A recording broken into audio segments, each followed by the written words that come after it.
Paul Schweitzer fixes typewriters.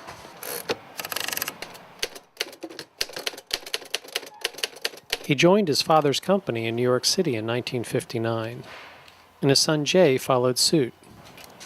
Today, the Gramercy Typewriter Company is the last of its kind in the city.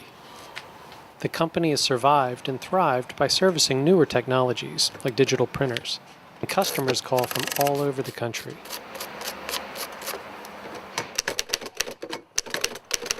Been here for 85 years.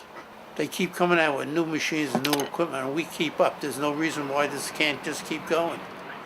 Third generation Jay enjoys working with his dad, but there are no kids of his own to hand off the craft, raising the question of who's going to do this in the future.